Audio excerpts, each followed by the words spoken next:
Welcome to the NWO Sports Podcast. Here's your host, Logan Bailey. Welcome to the NWO Sports Podcast Football Edition, brought to you by our primary sponsor, BSN Sports. I'm your host, Logan Bailey, and joined today by Keith Brown, Tony Fairchild, and AJ Fairchild in the back. So thanks for joining us today. And you know, it's around Christmas time, so we got our Christmas outfits on. We got Clark Griswold over here. I missed Ohio State, man. Yeah, I missed the memo.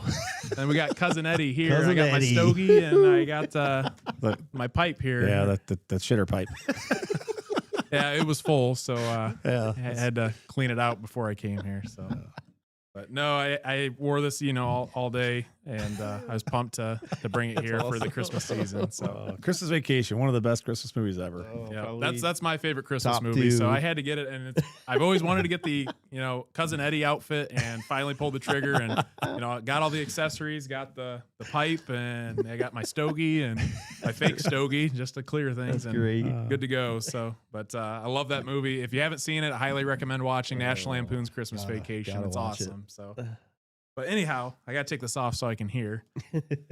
Yeah, a lot went on. We had a little bit of a break from the podcast, but we had a heck of a time during playoffs. We each, kind of went, separate ways for a little bit. Watched a lot of football, and got to see a lot more teams, which is the nice thing when it comes to playoffs. Right. Is we can kind of analyze and see what every team has to bring to the table and get back and talk to it for our season recap. So I'm excited for this podcast. This is the last one of the year, and Right. a lot of good things to talk about. So all right, well, we'll get things rolling here.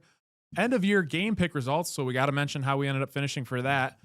Logan and Matthew finished tied for first with records of 179 and 32, good for 85%, which that's the best we've had all awesome. time. Yep. Third was Keith with a record of 170 and 41, good for 81%. Fourth was Tony with a record of 168 and 43, good for 80%. And fifth was AJ with a record of 167 and 44, good for 79%. So nearly the whole crew was picking above 80%. And again, this was the best year out of any of us. So just pretty awesome to see. And I think it definitely goes to show, that, we do follow teams closely around the area. And, people can say whatever, with the football games and the, teams we cover, maybe there's some, lopsided games, but for consistency throughout the year, I mean, that's great by everyone, to be on par and, pick those games. So, all right, now we're going to get into the nitty gritty. AJ, Tony, and I had the opportunity to go down to Canton and really take in the Canton Takeover, state championship weekend. So again, it was great to be down in Canton covering all the high school football teams and, what they brought to the table. Obviously, our local team, Liberty Center, was there, won a state championship, which we'll get into that a little bit later in the podcast. But a lot of good stuff. But first, wanted to bring up just the atmosphere at Tom Benson, Hall of Fame Stadium.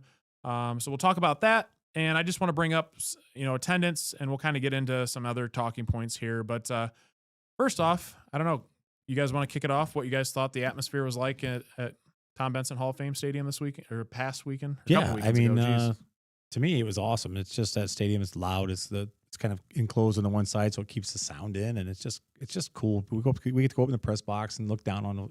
You feel like you're a mile high up there, but just the atmosphere with all the teams coming in and out, the press and the instant replay in the games and all that kind of stuff. Kind of it takes over kind of like a pro game kind of thing. So it just makes it neat. But all the fans coming in, but it seemed like it was down a little bit this year. As far as people being there, but it was a lot colder than it was last year, for instance. Way colder. So I think that kept people away. But I think for that Thursday night Division II game, I think I had talked to some other videographers there. I was taking video all weekend long, and they had said, I think the real feel on Thursday night was like negative something.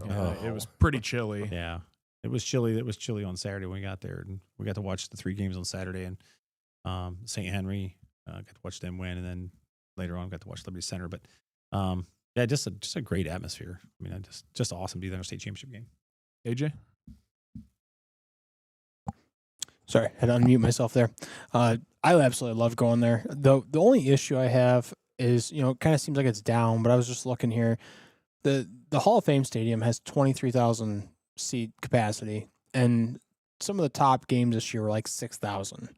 And there are times where it feels like even the best games feel like there could be a little bit better atmosphere if maybe they played it in a little smaller venue, just a little more tight knit.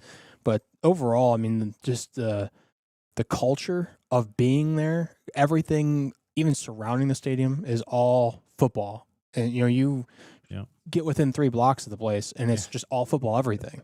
Yeah. And so it really does set the stage pretty nicely. I just wish the capacity filled a little better. And there are definitely better years, but you're only filling quarter of the capacity, so it kind of feels a little quiet at times. Yeah, in terms of the venue, I mean, I love Tom Benson Hall of Fame Stadium. I feel like it does. It's got a good vibe to it. Like you said, the only thing is attendance, and we're going to talk about that a little bit here in a minute. But great vibe. It does have a lot of room to accommodate a ton of people. The press box it's an NFL type press box, so you got plenty of room up there. Down below, there's plenty of room on the sideline for the most part as well. But it has a different feel, and something about going to where the home of the Hall of Fame is. It's a special football place. We didn't go this year, but we went years prior to the Hall of Fame stadium or the Hall of Fame museum. And it's pretty cool to go through and see the history of football. And even like you had talked about, AJ, like the surrounding area there, they're trying to make Canton and the Hall of Fame Stadium like a total entertainment place. I mean, they're building up, they've got shops and restaurants and stuff around there, and they're building other things too. And just continuing to try to expand it out to make it an all out, entertainment type deal where, the whole family can go and there's something for everyone to do. So it's almost like I don't know. Didn't you call it something, AJ? Like it was like a football, I don't know, entertainment park is essentially is what it is turning into. So, but just kind of getting into attendance. Division I, Olentangy Orange versus St. Xavier had 6,035 people. That was the largest game of the state championships. Division II, Anderson versus Avon, 4,592. Division III, Bishop Watterson versus Central Catholic had 4,372.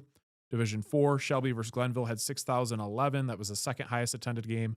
Division V, Liberty Center versus Wheelersburg, 4,414. Division VI, Hopewell Loudon versus Kirtland, 3,414. And Division VII, Hillsdale versus St. Henry, 3,912. So with all that being said, there's been a really big question, I think, after this weekend or the state championship weekend, just a couple weekends ago. But the question is, about hosting the state championship in terms of location. I think overall, the overall consensus is there's a dwindling attendance numbers. Would you guys change anything, in terms of keeping the location the same, changing that, the format of how things are set up, the time of year, do they try to push it up or back a little bit more? But I think the big thing that people have said is just maybe location, moving it to a more central location in Columbus. But my kind of counter argument for that is you had teams on here like, for instance, Glenville, and they're pretty close, and their crowd did not bring very many people. And then you had Hillsdale, who was only like 51 or 52 minutes away, and that was almost the lowest attended game of the series of all the championship games. So I don't think location is necessarily an issue. I mean, you figure Wheelersburg, those people traveled almost 3+ hours away, 3.5 hours, and they brought a pretty good crowd. So it's just one of those things. I don't know that location's an issue. Another thing was maybe the cold. It was pretty darn cold. And, now when, games are more accessible than ever, you can watch all the games on Spectrum. And even if you don't have Spectrum, you can pull up the app and watch them for free. That's an option as well. Just between that and location were kind of the big ones. I don't know. What are your guys' thoughts? Well, you look at the state, looking at the book here, the state finals attendance records, the highest they've ever had was 29,000. And that was when it was played in Akron. 29,720, but that was back in 1973. The highest they've ever had in Canton, 20,328, and that was in 2002 Division I game. Everything else below that. So, AJ said that place seats 23,000. You're not even filling it up, with your highest attended games. So, well, there's a lot of regular season games. Geez, the regional final between St. Xavier and what was it? Who did they play? Elder? Yeah.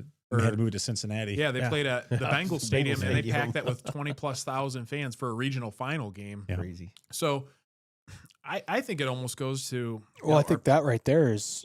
I think some of it is, you get some of the regional and state matchups are where all the big games are, and then you get to the state games where we'll talk about that, I'm sure, here in a little bit, but they're so lopsided. So like a team like Hillsdale may not bring that many people because they know what that game's going to look like.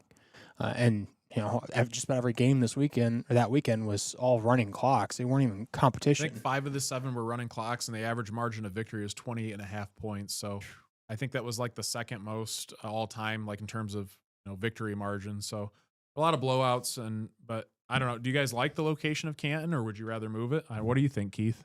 I mean, I location seems fine. If you move everything back a weekend, then you're falling into Thanksgiving weekend. So is that really going to make a difference? I mean, you're just got families celebrating Thanksgiving a little bit late. Michigan and that high school weekend, football's Thanksgiving weekend too. So right, you got the Ohio State Michigan game that Saturday too. If you move it up, I mean, you got all that going on. So I don't know that moving it up is really going to solve anything, but I think a lot of it is, as you said, Logan. You can just watch it on your phone or you can watch it on your TV. I mean, I think there's a little bit of it, but if you're going to go to the game, you're going to go to the game one way or another. It's on TV, radio, or whatnot. But that's my opinion. I think we've talked, all year long in sports in general. Just people just don't go out like they used to. I mean, obviously you have your exceptions, like your Liberty Centers, your Columbus Groves. Like those communities have very strong ties to their athletic programs. But I mean, we've talked even Tenora. I mean, you look back in videos back in the '90s for a basketball game, and Allen R. Moore Gymnasium was packed. And I don't think, we've seen that for years, for a lot of schools too. And I think it's just the way society's moving, not as many kids going out for sports. People just aren't as interested in supporting their schools as much. I mean, I think that plays just as big of a role, that just the way, society is. And Friday nights and Saturday nights was basketball nights. That's what you did as a family. The kids did it after school. That was the thing to do, just go out and go to the basketball game because there was nothing else to do. Right. I mean, there wasn't, you didn't get to go home and watch, 75 different channels of TV and play Xbox. And there's 3. All that stuff. That was all you had to do was go to basketball games. So it's just kind of a shame though, because you'd like to see, Tom Benson Stadium packed full for a state championship game, but you're not even filling it up a quarter way of the full. And, a lot of these regional final games are actually packing more people than a state championship game, which is crazy. So just something to talk about. That's been a hot debate lately as well too. So the other thing I wanted to bring up, maybe trends that you notice across divisions: size, speed, physicality, depth. So we were there for a lot of them. I was there for a couple more games than you guys, but what were your thoughts down in Canton? To be honest, I didn't see a lot of difference. I mean, I didn't get to see the Division I game or the Division IV game. That's where the Glenville had all those D1 recruits, that kind of stuff. But, compared to like the Liberty Center, the Wheelsburg game, the Hopewell Loudon Kirtland game, I mean, there's physicality on all those teams. I think the problem is we've talked about it, is the number of kids that have that ability. I mean, for instance, St. Xavier for Division I, their entire 3, linebacker core, all those guys were going Division I. One was going to Notre Dame, one was going to Michigan, the other one was going to Clemson. Yeah. That was their entire linebacker core. They were all Division I recruits. It was crazy. Yeah. So I mean, that's the thing. You look at St. Xavier, they got a bunch of kids playing D1 college football, high level D1 college football. And, then you get to Division 7 and you might have 1 or 2 kids going, if you got anybody's going D1, right. You might have 1 or 2 kids in the whole game. And that's what I've said a couple of times with, comments on social media and stuff like that. I don't think it's the skill ceiling that's the difference. I think the possibility of having one of the best athletes in the state is just as possible at D7 as it is D1. Yeah. You just have more of those top athletes at the higher levels. Yep. So we talked about that. I agree with you 100%. People talk about like, people coming from Liberty Center going D1, are they even worth going D1? It's like, yeah, they're athletes. They're gonna make it somewhere in college football. Just they shine a lot brighter because they don't have the 9 other D1 athletes next to them. Yeah, I think something I want to point out, and kind of a trend, I guess you could say, but the bigger division, so all the schools that played on Friday, to see their setup compared to the smaller division. So I'm talking like on Friday, it was Division 1, 3, and 4.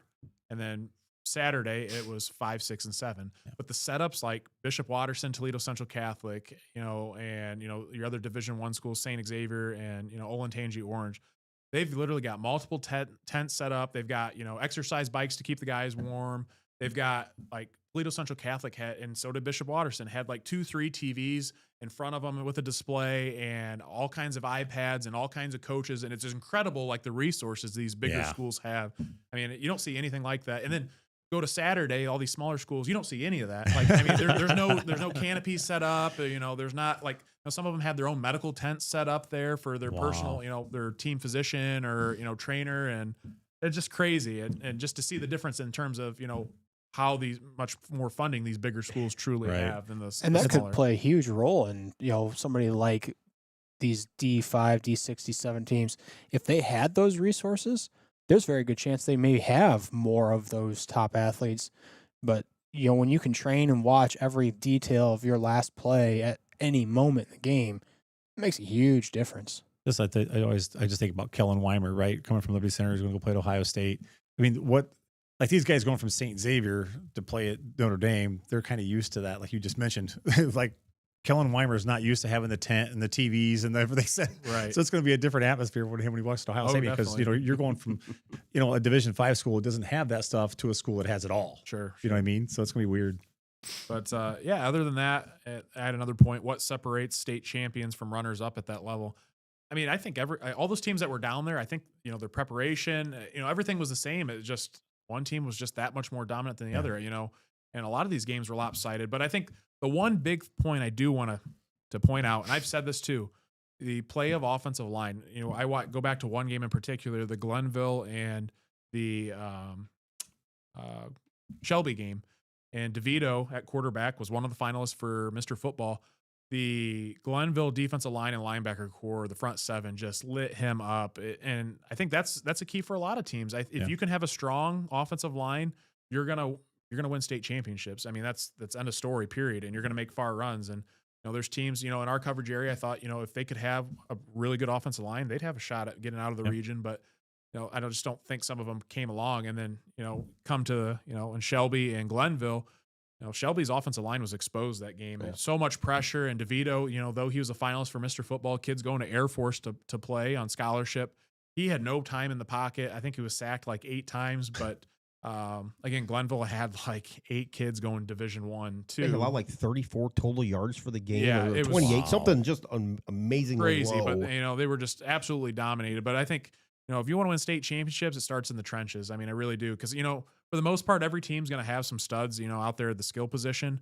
But offensive line, that's where you win state titles. I truly believe that. I know I'm biased because I played offensive line and some defensive line in high school, but I mean, O-line and D-line, that's where you win state titles for sure. And we watch Liberty Center, and we'll talk about them, but I mean, the best offensive line, and you could say, the best defensive line in our coverage area. I mean, truly, they had some studs, and they were very well coached, and they won a state title handedly. So, all right. We're going to take a break to hear from our sponsors. We'll be right back with the next segment, talking about Liberty Center's state championship title. DSN Sports is your go-to business for purchasing uniforms, equipment, spiritwear, and anything else your athletic program needs, giving you more time to impact lives on the field. With over 1,200 sales professionals who live, work, and serve in your community, you're always just a short drive or phone call away. Be sure to give your local sales rep and Jim Garris a call for any of your athletic supply needs. Looking for a personalized financial guidance right here in Bryan, Ohio? Meet Melissa R. Stockman, CHFC, a trusted Edward Jones financial advisor. Melissa specializes in retirement savings and income strategies, estate and legacy planning, customizable wealth strategies, insurance and annuities, and support for entrepreneurs and business owners. As a chartered financial consultant, she brings deep expertise and care in building financial plans tailored to your goals. Ready to take your next financial step? Call Melissa's office at 419-633-0647 or visit Edward Jones on 130 North Main Street, Bryan, to get started. Titan GPS delivers technological superiority and improved player performance through wearable GPS made for high school football and strength and conditioning programs. From speed training to athlete recruit to workload enhancement, Titan is the easy-to-use yet comprehensive GPS tool to get it done. There's no minimum to get started, and Titan will walk you through every step to success. Message us on X Titan Sensor to learn more and get in touch. DeLarber Concrete and Hauling is your go-to provider for concrete and hauling needs. Flat work, pole barn floors, driveways, and patios. Hauling services for stone, mulch, and dirt. Call Josh for your free estimate at 419-576-0401. Fitzenreiter HVAC, keeping Northwest Ohio comfortable since 1955. Whether it's scorching summer heat or bitter winter cold, Fitzenreiter has your back with expert heating, cooling, and indoor air quality solutions for your residential and commercial needs. Need fast, reliable service? Call the local pros you can trust. Fitzenreiter HVAC. Give them a call today at 419-784-0828 or visit fitzenreiterhvac.com for more info. Northwest Ohio Basketball hosts premier basketball tournaments for boys in grades 3 to 8 in the area. Upcoming tournaments are right around the corner. Give them a call today at 419-283-5296 or check out their website at nwoball.com. Welcome back to the NWO Sports Podcast, and we are on to Liberty Center's Division V state title. So a huge moment again in their football history. This was their second championship in program history, the first since 1997. Liberty Center ended up going 15-0 this season. They were 4 consecutive years in a row NWOAL champs. And again, this senior class and the impact and the legacy they've left on the program is incredible. So I just want to give these kids a shout out. There was 18 of them, and I believe I went through a couple times to make sure I tried to get everyone. Thomas Moeller, Caden Kreinbrink, Mason Smith, JT Olkrug, Braxton Light, Ty Jackson, Caden Sonnenberg, Tyler Roars, Dakota Zabo, Isaac Orth, Max Walker, Lucas Navarre, Deegan Schwager, Logan Swifuentes, Hunter Spangler, Cole Schultz, Tristan Grobaugh, and Gabe Clapp. I mean, those guys have helped guide a pathway, to the state title, and, hats off to them, hats off to the coaching staff. But, these seniors, that's really special for them to go out on the highest note that you can in the high school football season. So congratulations to all of them and the entire Liberty Center team and community. Absolutely incredible. We were there for this game. I just want to read off a couple stats before we kind of get into things, but total points for the year, 703, total points allowed, 77. The average margin of victory was 41.7 points per game. Points per game, they averaged 46.9. Points allowed per game for their defense was 5.1. Shutouts on 7 of their 15 games. Only 2 opponents reached double digits offensively. Running clock in the state championship game with a 35-3 win over Wheelersburg. Absolutely domination. Things started off a little bit slow in that game, but after that, it was all gas, no brakes for the Tigers. But AJ, Tony, and myself, we were able to go there. But what were your guys' initial thoughts? One more stat on this is, out of the 15 games, 13 of them had running clocks. The 14th game was against PH, and they won by 29. So that's crazy. That's just when you see that. AJ looked that up on the way home from the state game, and it's stupid. It's just stupid, incredible that they basically won 14 of the 15 games for running clocks. Just unbelievable. But when it comes to the state game, Logan, AJ and I got to watch them play. A couple games. We followed them a few games. AJ kind of helped out with Tiger Sports Live and was doing some video for them on the sideline. And we were there in the rain against Genoa, right? Genoa.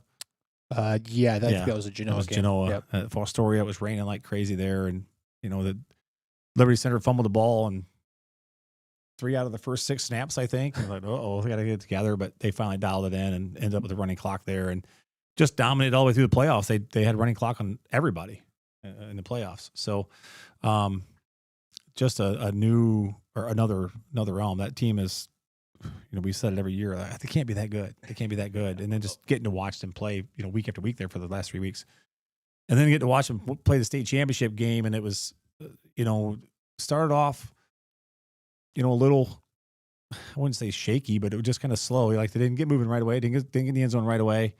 And it's like once they got in the end zone, like it was like a shark smelling, feet getting blood, and it just.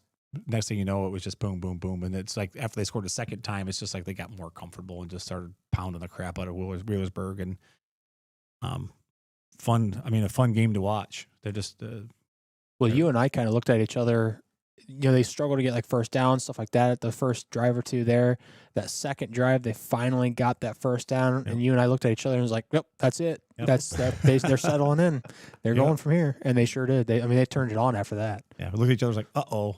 You could just see them get more comfortable, and tell you what, once they got the ball in the end zone, they just took off. And I tell you what, there's just a different feel this year. Years past, I think, as us being analysts and following the team, a little bit more nervous going into the games because you knew kind of who the opponents were, and not saying Liberty Center wasn't good, but like Ironton had Sean Terry and some other Division I guys, and you knew it was going to be a dogfight. But this year, I even coming into this game, I just felt really confident in Liberty Center. Even Fantastic 50 and Drew Pastor had them as 15-plus point favorites going into the game. And there was just a different vibe. I mean, again, the last 2 years they dominated, but this year, it was just another level, and it was incredible to see. And like you guys had said, started off a little bit slow, but again, once they kind of got into their rhythm, they just played, tried and true Liberty Center football, smash mouth football, and had a couple big plays. That first half was really highlighted by Jackson Lonizak.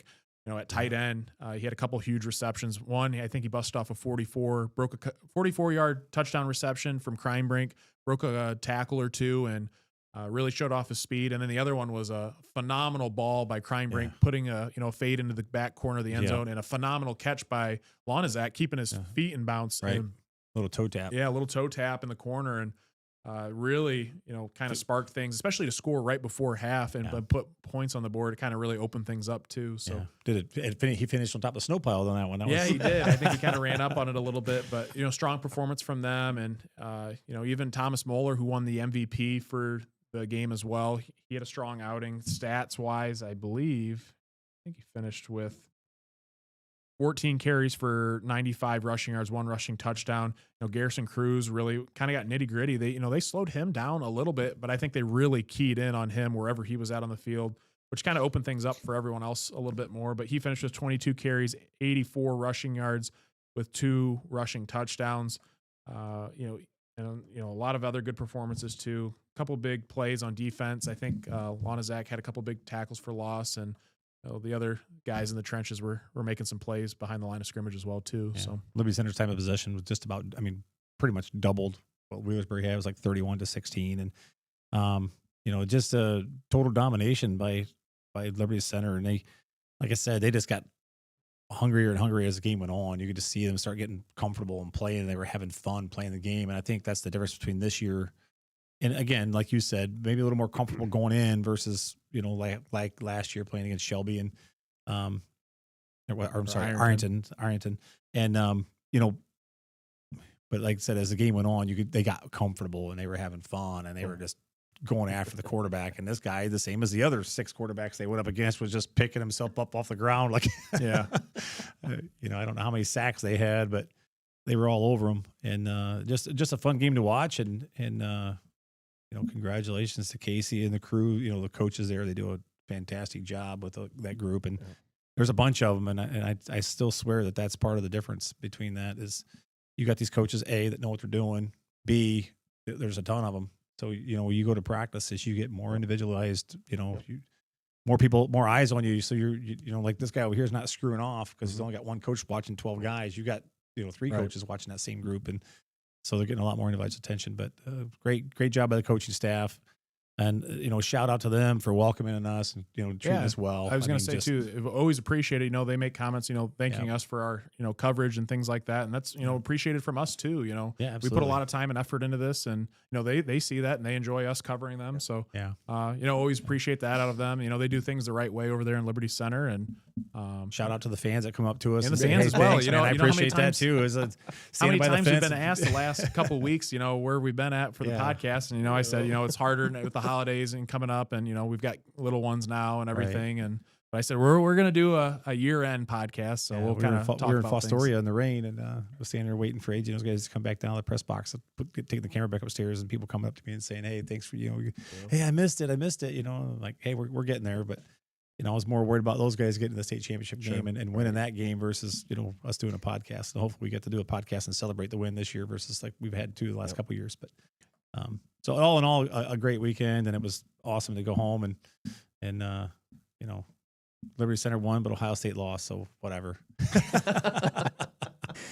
One thing go ahead. Just one thing I want to kind of touch on a little bit was their motto for this year was "It takes more," and the last 2 years they've been getting hungrier and hungrier for this title. Coach Mueller was talking about his son and some of the seniors and stuff, and they said that when they lost the first state championship game 2 years ago or 3 years ago now, they said, "We'll make it back, we promise."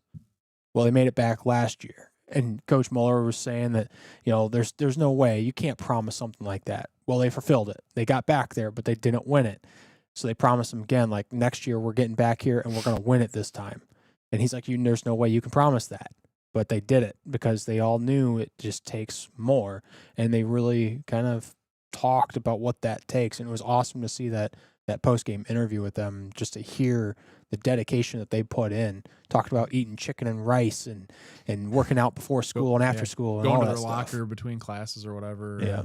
Drinking water and carrying around a water jug, they said. Just that different stuff. But, that's the difference between, a state championship and a non-state championship. You know what I mean?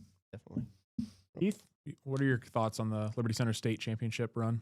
That was impressive, very good. I only had a chance to see one of the games during the playoffs. I think it was we all went to Lima to watch Indian Lake, I believe, and totally dominated that game. Didn't really get a chance to see too much of the first half of the state championship game.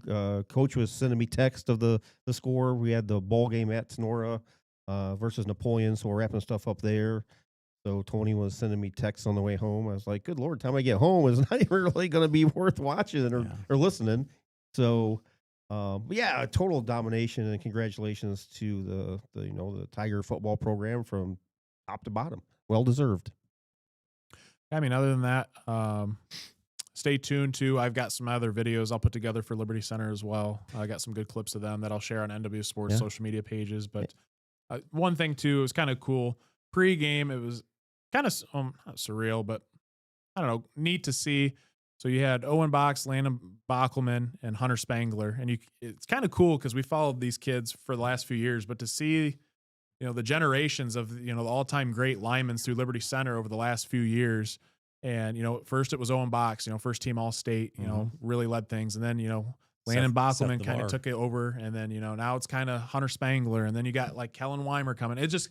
But there was a shot that I got with, Owen Box, Landon Bockelman, and Hunter Spangler kind of all together and talking. I just thought, that's pretty cool that, those kids, and with Hunter Spangler, obviously he won it this year, but Landon Bockelman and Owen Box were just as excited as anyone else to see them finally fulfill that state championship. And that was it was really cool to see, them pre-game, but, even post-game too, like I can't even imagine where they were at, because they tried so hard. They came up just a little bit short, but, they're still kind of a part of it, helping with coaching and stuff. But that was just a really cool moment that I noticed too, and down on the field. Yeah, really cool to see them win it this year and watch Casey share it with Thomas. That was also a very cool moment. Even some of the former players from back in the state championship team or those runs, they're coaching now. So kind of cool to see everything come full circle, years down the road. So that was just incredible to see. And then way back when we had our kickoff show, Logan and Tony and AJ, it was August 9th, I think, when we were asking some of the kids some of the goofy questions to kind of take the tension off. And we're asking everybody, hey, what's your favorite pump-up song? Mm-hmm. And all the kids were going. Then we're asking, hey, Coach Moeller, what's your favorite song? And he's like, then you're hesitate, Winning It All. That's right. By the Outfield. So hopefully Coach Moeller got to enjoy that song finally with a big old smile on his face. That. You're right. So yes, good to Coach Moeller can finally listen to that song, leaning back, just a big old smile on his face. So. Yeah, he seemed pretty. I had to mention something to him after the game. He come by, he had a big old smile on his face, and I told him it was nice to see him smile. Yeah, he had a big smile on his face. Awesome. So. That was really cool. And in the walk, because we were right behind him when they were walking to the press conference, because we were videoing it too. But it's again very neat to see. Following Coach Moeller was walking right by Hunter Spangler. One of the coolest shots I got is Hunter Spangler, with his name on the back. Coach Moeller's walking right next to him, looks back, and just, again, huge smile on his face. And it was just awesome to see that stuff. And, that's why I'm glad we're able to go down and cover them, for state, because that's stuff that people don't get to see or, people don't know about because it goes on behind the scenes. But, we get a chance to kind of report on it and, share, these great achievements and, what kind of goes on. Yeah. So that was just really cool too. So. Yeah, and the senior class is probably going to go down as probably one of the best ever in Liberty Center history. Yeah, I mean, definitely 2 state runner-ups and a state championship. So, pretty awesome. All right. Well, yeah, congratulations again to Liberty Center. And like I said, stay tuned. I'll probably post some more content when I get around to it. I want to do kind of like a special, little recap video of the state championship too. Cool. So, all right. Well, that concludes that. We're going to go on to our NWO Sports all-team reveal. So we'll kind of break things down. We did offensive, defensive players of the year, coach of the year, lineman of the year, Ironman of the year. And then we have first and second team. From there, I'll release on social media, some honorable mention selections as well too. So we'll get into things. I'll kind of release the players of the year and coaches of the year and have a little bit of a discussion. Then we'll go forth with the first and second team, and these guys will maybe touch on just a little bit. So let's get things rolling. For our NWO Sports Offensive Player of the Year, we went with running back from Liberty Center, Garrison Cruz, was dominant the entire year. Again, he was player of the year, offensive player of the year for Division V as well. Rightfully so. The kid's got the speed. He's got the size. Again, there's a reason why he's getting Division I looks right now as a junior. Very, very talented. Same thing goes on the defensive side of the ball. One of the best linebackers in the entire area as well. For defensive player of the year, we selected linebacker from Paulding, Jalen Mans. This kid was a playmaker all over the field. He was just an absolute weapon for the Panthers. They kind of let him play back there at linebacker, and he kind of roamed around free to make plays wherever, he thought he could get to. He's got speed, even power too. I mean, the way this kid hits is incredible. Some of the biggest hits of the year came from Jalen Mans too. So definitely laid the hit stick. For coach of the year, we ended up selecting Casey Moeller from Liberty Center. You won a state title in a dominating fashion entire year long. It's rightfully so for coach of the year. We did have a little bit of discussion because there's some other great coaches in the area as well. So this one was not, necessarily picked real easily, but we did have some discussion, and, you won a state title and again, blow everyone out of the water. I think, what did you say? How many running clocks? Yeah, 13. Well, basically 14 out of 15. 14 out of 15 running clocks. That's one of the most dominant teams that we've ever seen out of Northwest Ohio. And, Coach Moeller and his entire staff do a tremendous job. And again, there's a reason why Liberty Center is a powerhouse, and Coach Moeller plays a huge part in that. Lineman of the year, we ended up going with Hunter Spangler from Liberty Center. He really anchored things on the offensive and defensive line for the Liberty Center Tigers. Just actually heard too that he played pretty much the entire state finals game with a broken ankle, I guess is what someone said. That's crazy. We thought, maybe we saw he got busted up a little bit, but just shows his resilience, leadership. And I personally, obviously I was videoing, but I couldn't even tell. I mean, he was still playing lights out the entire game. This kid's got a heart like no other for the game of the sport. And, he's got the size, and he definitely controlled things on both sides of the football. Yeah, offense continued to play both sides of the ball even after he got hurt. That's what's crazy. Yes. And then for Iron Man of the Year, this award we always like to go to an athlete or player that has maybe faced some adversity, whether that be, injury that they're kind of fighting through or coming back from, or something off the field. Well, I tell you what, man, oh man, I mean, we had a lot of good submissions and nominations. Yep. If you get a chance, go to, NWO Sports Facebook page and check it out. And I like this too, because people don't always get a chance, or kids don't always, get a chance to say what they're dealing with. And you don't understand what these kids are playing with. You see them on Friday night making plays, but you don't know who's playing with a torn ACL, or you don't know who's playing with, a torn labrum or anything like that. Right. Absolutely incredible to see these kids fight through and play the entire season when dealing with stuff like that. Even some of the off the field stuff that kids dealt with. Absolutely incredible. I mean, credit goes out to all those kids. This was definitely tough. There's a lot of good submissions, but definitely take time to go and see, what some of these kids had went through and the successful season that they had. It's incredible. I mean, it really is. Yep. So after some discussion, we ended up going with Quentin Eisel from Evergreen, and you guys got to hear his story. We had a submission too. This kid has a heart for sports like no other. I mean, crazy. I believe he had went through, a couple strokes is what someone said, and finding out some stuff with his heart was wrong. He ended up coming back and playing this season, had a very successful year. One of the top, running backs and, receiving backs in the entire NWOAL this season. He overcame a couple surgeries that was submitted, and he was all league this season as well for the NWOAL. And this is his senior year, and he was able to get back and have a successful season. And I believe they said he's also the starting center on the team as well. So just to see what he's gone through, it's amazing. I mean, I give you a lot of credit. If you're listeing to this, man, I commend you for your efforts, because that's absolutely incredible. I mean, if you would have told me everything you've gone through, I can't believe that you're still playing. And, and I believe he was on our kickoff show as well too. So. And man, just such a bright and optimistic kid, and was very, just a good overall person from, our interactions with him in the kickoff show. And I've had other people say nice comments about him as well. So just awesome to see. So again, Ironman of the Year award is going to go to Quentin Eisel from Evergreen. Guys, any comments on any of our players and coach of the year? No, pretty straightforward there. All right. Well, let's get into first team selections. So we have quarterback, running back, wide receiver / tight end, and offensive line. So we'll roll through things and we'll kind of discuss a little bit from each of the teams. So for quarterback, for first team, all NWO Sports offense, we had Will Zedike from Fairview, and Landon Best from Columbus Grove. For running back, we had Garrison Cruz from Liberty Center, Kelton Gibbs from Defiance, and Hayden Grohl from Napoleon. For wide receiver tight end, we had Logan Olinger from Fairview, Avery Paris from Lipsick, Jackson Lonazak from Liberty Center, and Trevin Baxter from Columbus Grove. And for offensive line, we had Hunter Spangler from Liberty Center, Kellen Weimer from Liberty Center, Lucas Gherkin from Napoleon, Tyler Doden Kiesling from Defiance, and Miguel Martinez from Paulding. So, guys, thoughts on the first team All-Ohio Sports offense? I mean, it was tough. I mean, there's some well-deserving kids that you had to leave off the first team. Unfortunately, you only have so many slots, and this is one heck of a team that we have here. And we say take that team and play against anybody. I'll tell you absolutely. What. But yeah, that's a great group of kids right there.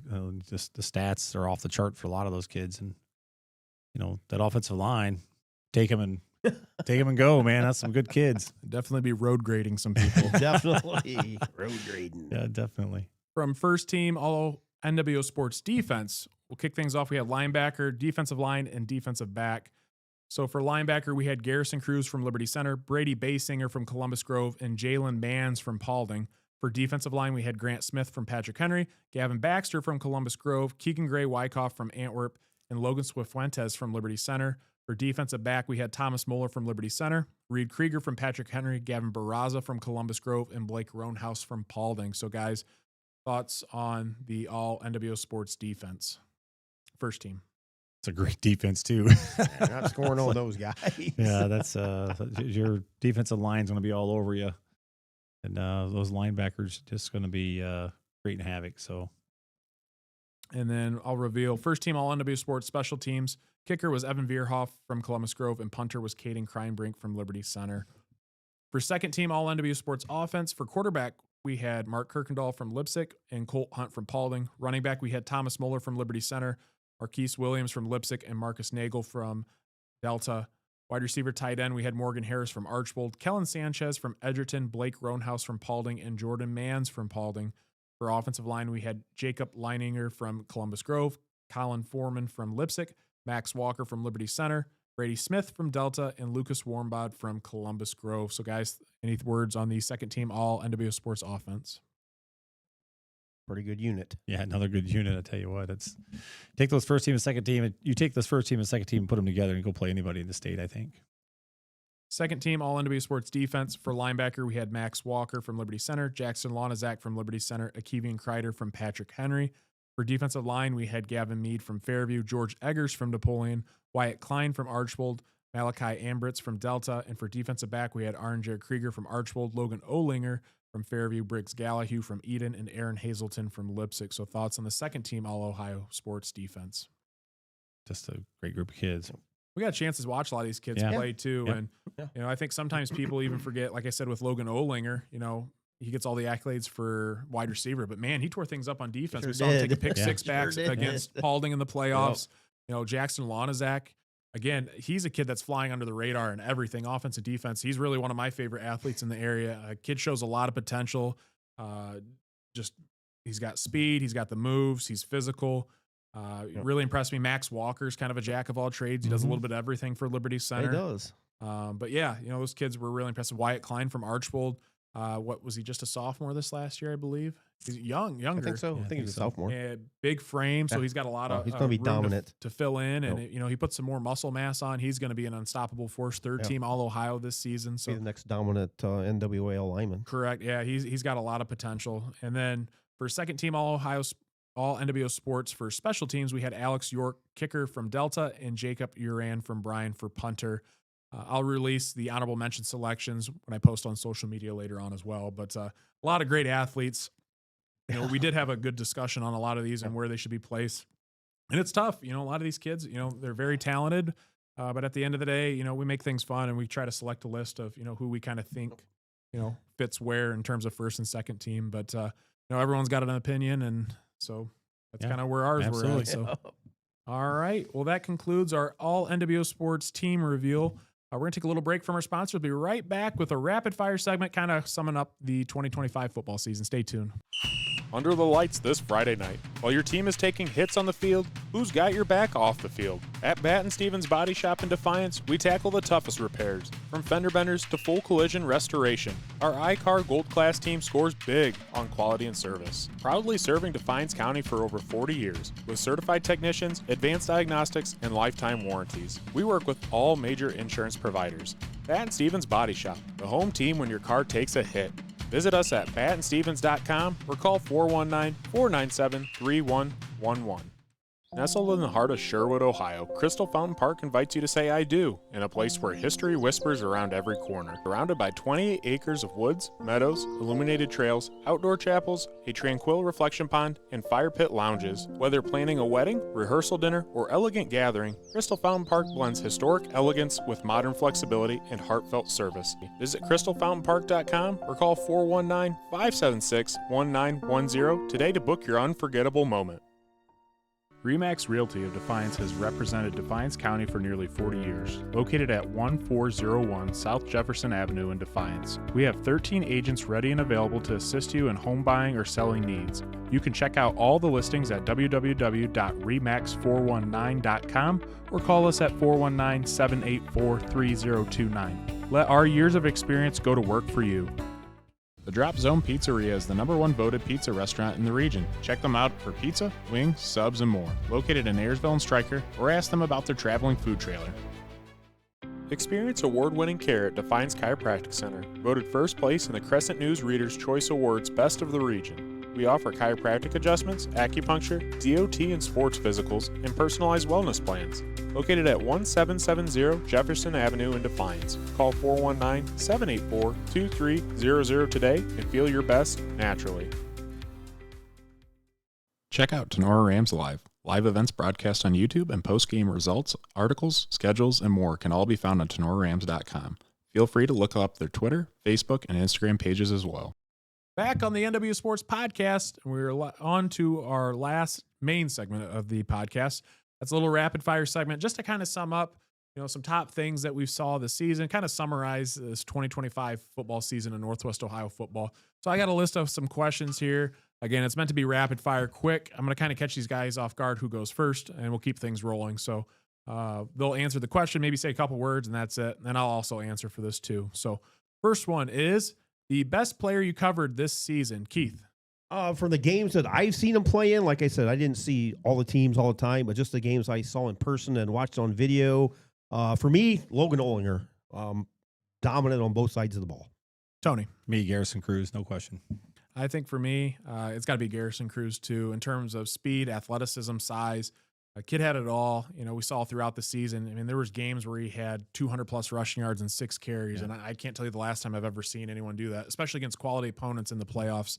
Yeah. That, to me, that's very deserving. And got a great offensive line, but you see some of the stiff arms that he threw down, man. He just pushed people in a couple to the of dirt. the runs where he's dragging people 5-10 yards down the field. Most improved team, Tony. If we're talking year over year, Paulding. If we're talking from the beginning of the year to the end of the year, Columbus Grove. Keith. I agree with Coach. Paulding, they finally defeated the Lion. I mean, they knocked off Fairview, so twice.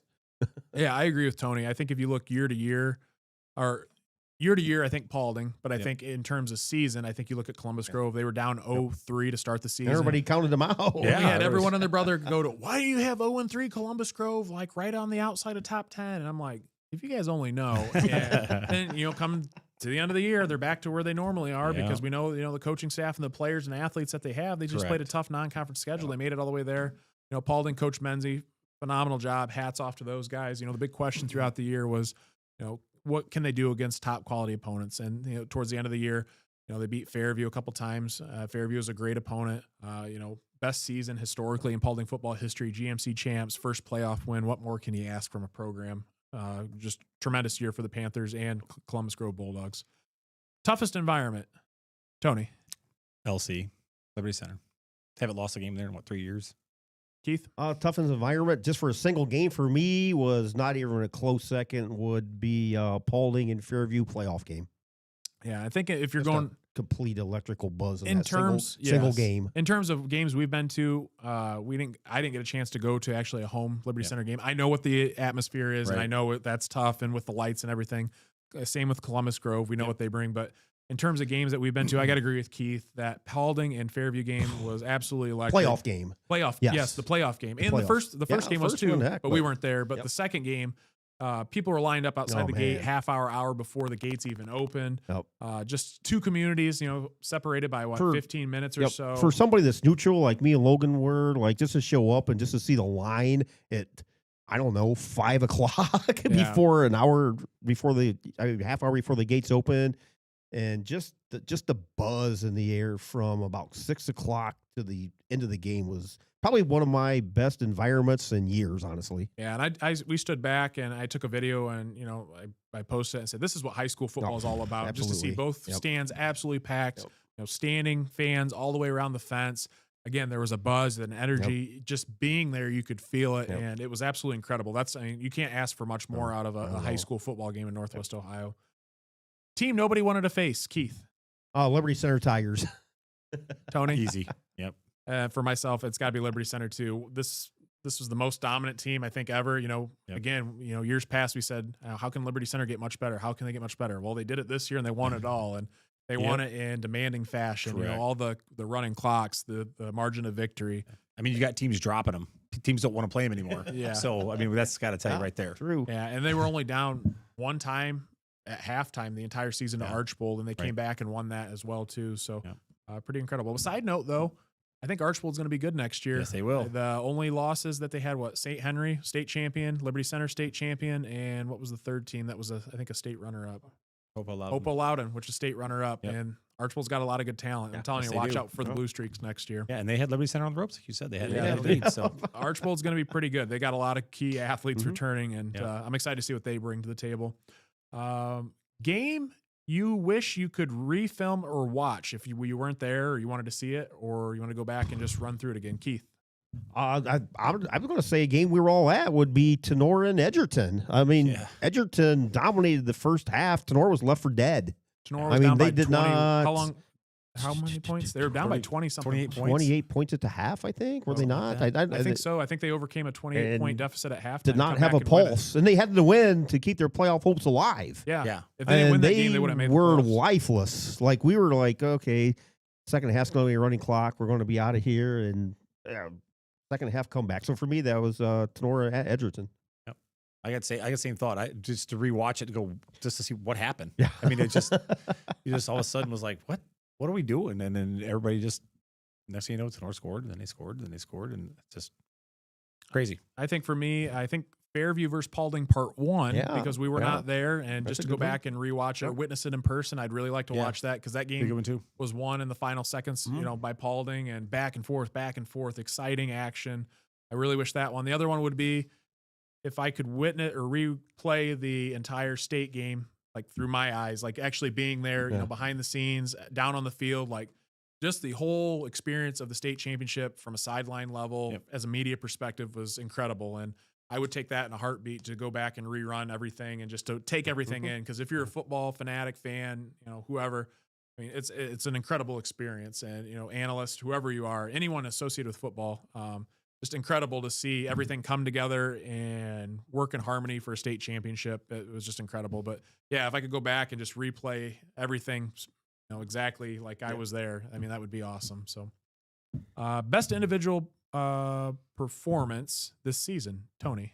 I'm going to have to say Jackson Lonazak in the state championship game. Yeah. 2 big catches. That's him, and a couple of big defensive plays too. Yeah, he just played awesome in the state championship game. Keith? Boy, this is a tough one. Best individual performance for me, I can't really pinpoint like a single one, but for me, I guess the best individual performance at the half would have had to been Maddox Baker, who dominated against the Tenora defense in that first like half. Patty Mahomes I mean, that was probably one of the best performances I've seen in years out of a quarterback. You're right. He did flip that one. It was, like Mahomes does. Unbelievable. For myself, I know I wasn't there, but probably that game. Garrison Cruz had like 200 rushing yards on 6 carries. That's incredible. And like 3 or 4 rushing touchdowns. I think it was against a playoff opponent too, or it was someone decent. Yeah. Either that or probably Logan Olinger against Tenora. Yeah. Either one of the times. I mean, kid was incredible. First match defense. For sure. Yeah. The first match, I think that was the time when lined up in Wildcat and ran a touchdown in. Was going to run it for a 4th and 1 about midfield, and literally things broke down, bounced it to the outside around, and busted off a huge touchdown. There's another one, a couple touchdown receptions where one he was backpedaling, kind of showboating a little bit to the end zone, but kid's a freak athlete. Got one more year too. That was incredible as well. And then even Jalen Mans, I think against Tenora, just seeing him cover the field and is incredible. Every single play, it seemed like he was in the backfield. Next one, turning point plays that flipped the game. Keith. Turning point plays that flipped the game would have been had the regular season game between Tenora at Fairview when the Rams were going right before the half, I think, to take the lead, and it was a Brody Williams that intercepted that, or it was him or Logan Olinger, one of the two. Hoffman. Jonathan Hoffman. Jonathan Hoffman took it for pick 6. That's what I was just looking at. Yep. That without a doubt, that right there. That one play. Same here. That's exactly what I was looking for. That's the same play I was looking at. Because Sonora had Fairview on the ropes there, and that pick 6 just turned the game around. Game instantly in 3 seconds. Yep. What you got? Man, that's tough. I'm trying to think.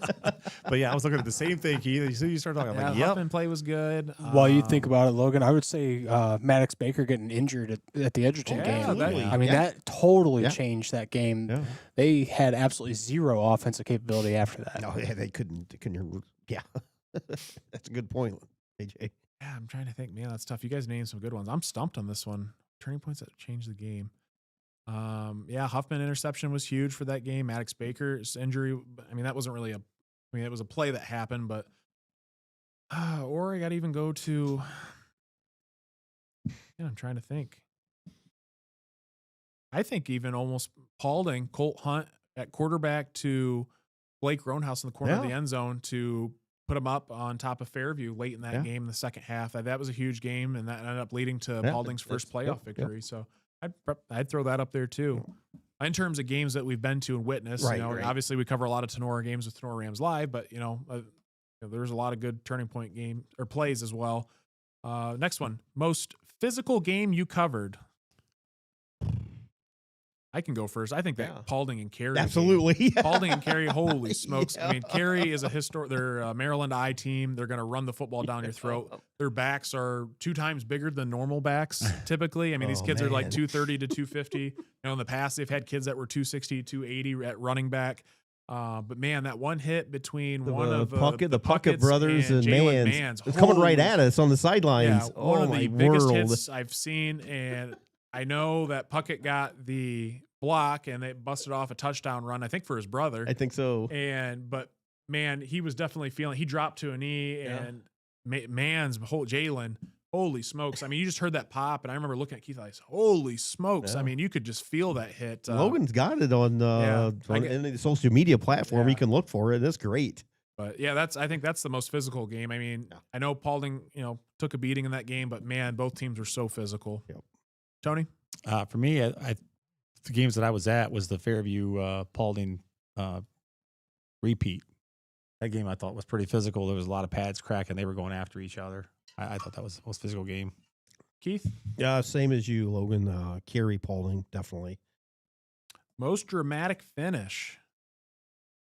Tony? That we covered? Or any game. And this one, you can do any game. But to me, I guess if it would probably be the Paulding Fairview one. Part 1. Yeah, part 1. We've seen the highlights of that game. It's very dramatic.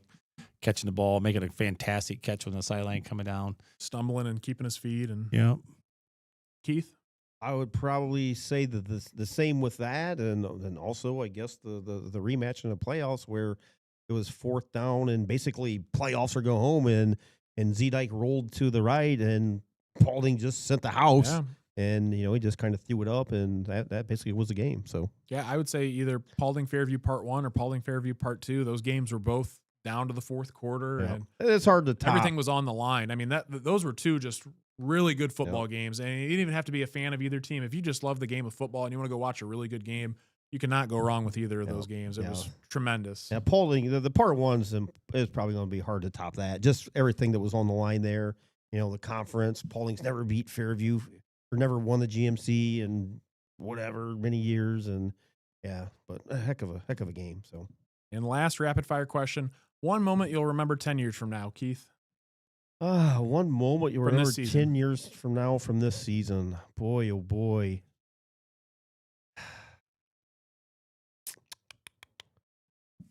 One moment from this season I'll remember 10 years from now. I would honestly probably say just it's a repeat, but just taking a step back and soaking that whole environment in at Paulding, between Paulding and Fairview. Just like, I felt like a coach almost, like you're just sucking it all in. But for me, I guess that would probably be it. That's probably one of the things that I'll remember for forever, honestly. Tony? For me, there's not even a question. The moment that I got to watch Casey and Thomas give a hug out there on the field, that to me was just awesome. A moment where it was the coach, the player was aside, and it was father and son got to enjoy that great moment. To me, that was awesome. That's pretty awesome. Yeah, for myself, I think Liberty Center State Championship, just everything it entailed, from the moment you had said, and just, taking in the pregame at Liberty Center to, the gameplay and the dominating fashion, the postgame, like it's incredible. And that's something, I'll not forget that ever. I mean, it's something I'll definitely look back to and like pretty cool to witness all that. So, all right. Well, that concludes our rapid fire segment. We're going to take a break to hear from our sponsors. We'll be right back with our closing thoughts. Start your day off right at Paulding Pancake House, serving up delicious breakfast, lunch, and dinner from Tuesday through Sunday. It's your go-to spot for home-style meals at any time of day. Swing by and enjoy everything from classic pancakes to hearty lunch and dinner options. There's something for everyone at the Paulding Pancake House. Craving a local favorite? Head to Ensign's Pub, where you'll find the best hot beef sandwiches and famous knockers in town. Whether you're celebrating after the big game or just need a great meal, Ensign's has you covered. Stop by for great food, cold drinks, and good company. Located on 611 Ottawa Avenue in Defiance, open Tuesday through Saturday. Need a home upgrade? Trust Gamble Home Improvements in Paulding. From kitchens to bathrooms, flooring, and more, quality craftsmanship every time. Call 419-670-8298. Visit gamblehomeimprovements.com or check out their Facebook page today. Under the lights this Friday night. While your team is taking hits on the field, who's got your back off the field? At Batt & Stevens Body Shop in Defiance, we tackle the toughest repairs, from fender benders to full collision restoration. Our iCar Gold Class team scores big on quality and service. Proudly serving Defiance County for over 40 years, with certified technicians, advanced diagnostics, and lifetime warranties. We work with all major insurance providers. Batt & Stevens Body Shop, the home team when your car takes a hit. Visit us at batandstevens.com or call 419-497-3111. Nestled in the heart of Sherwood, Ohio, Crystal Fountain Park invites you to say I do in a place where history whispers around every corner. Surrounded by 28 acres of woods, meadows, illuminated trails, outdoor chapels, a tranquil reflection pond, and fire pit lounges. Whether planning a wedding, rehearsal dinner, or elegant gathering, Crystal Fountain Park blends historic elegance with modern flexibility and heartfelt service. Visit crystalfountainpark.com or call 419-576-1910 today to book your unforgettable moment. DSN Sports is your go-to business for purchasing uniforms, equipment, spiritwear, and anything else your athletic program needs, giving you more time to impact lives on the field. With over 1,200 sales professionals who live, work, and serve in your community, you're always just a short drive or phone call away. Be sure to give your local sales rep and Jim Garris a call for any of your athletic supply needs. Looking for a personalized financial guidance right here in Bryan, Ohio? Meet Melissa R. Stockman, CHFC, a trusted Edward Jones financial advisor. Melissa specializes in retirement savings and income strategies, estate and legacy planning, customizable wealth strategies, insurance and annuities, and support for entrepreneurs and business owners. As a chartered financial consultant, she brings deep expertise and care in building financial plans tailored to your goals. Ready to take your next financial step? Call Melissa's office at 419-633-0647 or visit Edward Jones on 130 North Main Street, Bryan, to get started. Titan GPS delivers technological superiority and improved player performance through wearable GPS made for high school football and strength and conditioning programs. From speed training to athlete recruit to workload enhancement, Titan is the easy-to-use yet comprehensive GPS tool to get it done.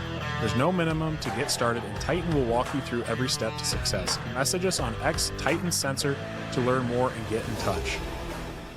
Fitzenreiter HVAC, keeping Northwest Ohio comfortable since 1955. Whether it's scorching summer heat or bitter winter cold, Fitzenreiter has your back with expert heating, cooling, and indoor air quality solutions for your residential and commercial needs. Need fast, reliable service? Call the local pros you can trust.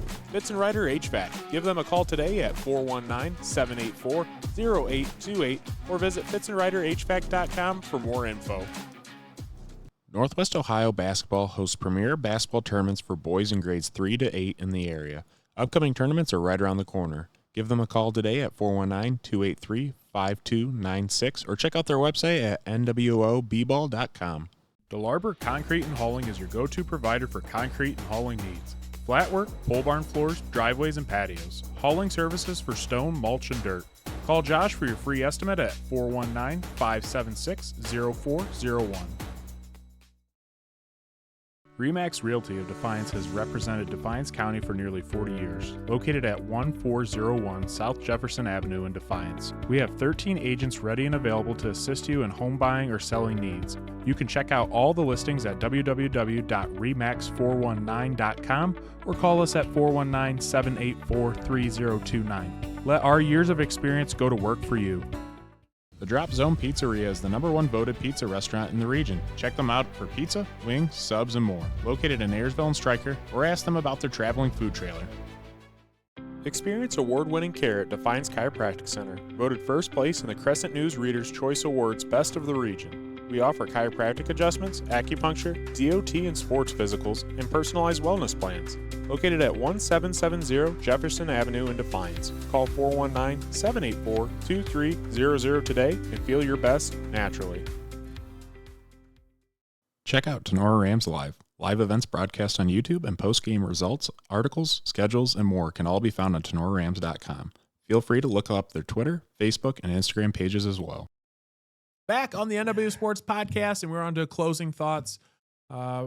Just if you guys have anything to say, you're more than welcome to say it, but I'll kind of wrap things up too myself. For me, it's been a great year, and again, I appreciate all the fans and the support from all the coaches around the area, from the coming to the kickoff show to supporting us when we're on the sidelines. Watching them through the playoff runs. It's just it's special to me to be able to be on the sidelines and cheering for these people. And I get into the games, I'm cheering for our local people, and I've been there with them all year long. And I hope people don't think I'm one of those bandwagon jumpers, but I follow the teams all year, through the podcast, and when they get to go to the playoff runs, it's just exciting to be a part of it. For me, first thank Logan for putting us together all the time, and I know it takes a lot of time, a lot of hours, so. Thank him for putting together the script and taking care of all the behind the scene things, because it is a pain in the butt. I know how it is. I can ramble on forever. I guess I shouldn't say that we take this for granted, because we don't. But I feel that we're privileged to do what we do. We talk about high school football, and every Friday we're at a game to publicize the school and the players, and then when playoff starts. We bring coaches in. We had Coach Menzie, Coach Rakes, Coach Moeller, and some people will get to talk to these people, and they're sitting beside us, and that's awesome. And we go on the sidelines, we're neck and neck with the players. We got the coaches coming up to us pregame joking with us, Coach Schaefer. That was great. And people like that. That we get to talk to before the games and after the game. Some of the interviews that we took and whatnot. Just the car rides. We didn't go to all the games together this year, but a couple of them we did.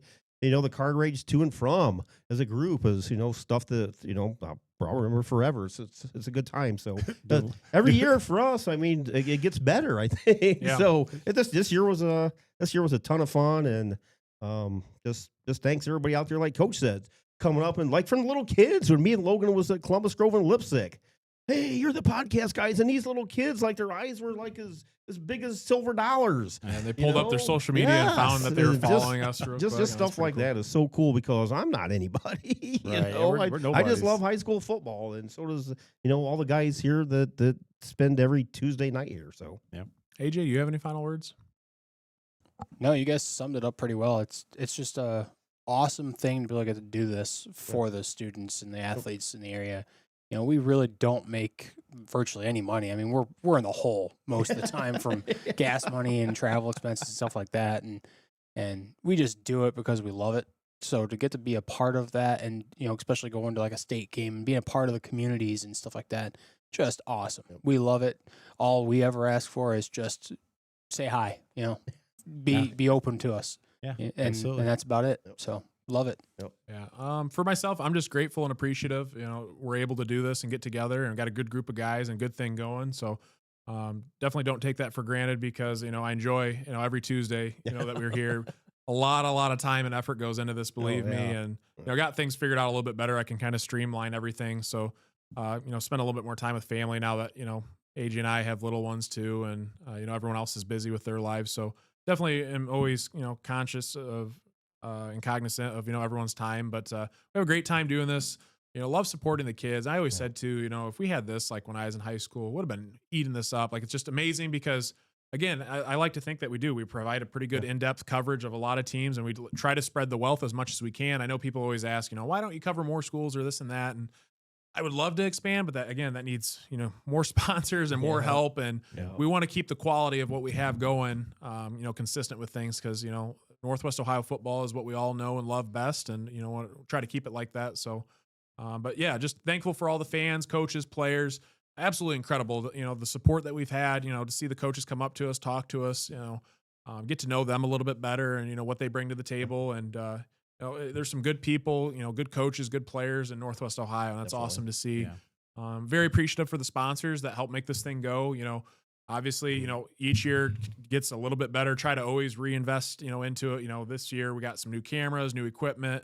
AJ's producing in the back now this year. So we're trying to make, production a little bit better too.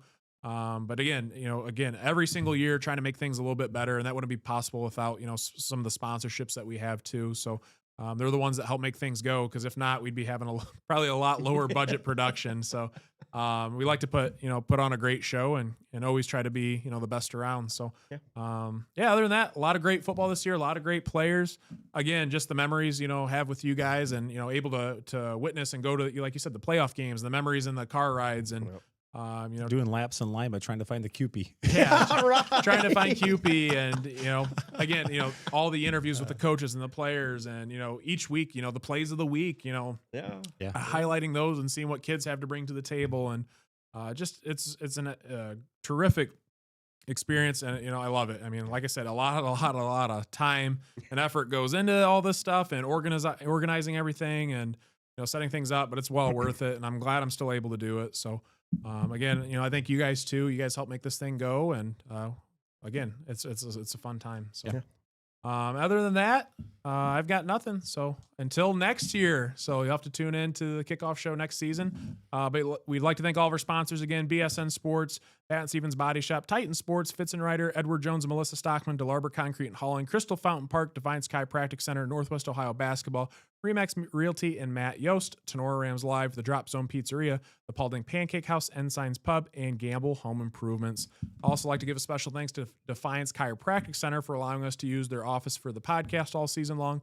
So stay tuned for the next NWO Sports Podcast in the near future, and thanks for watching. Merry Christmas. And Merry Christmas.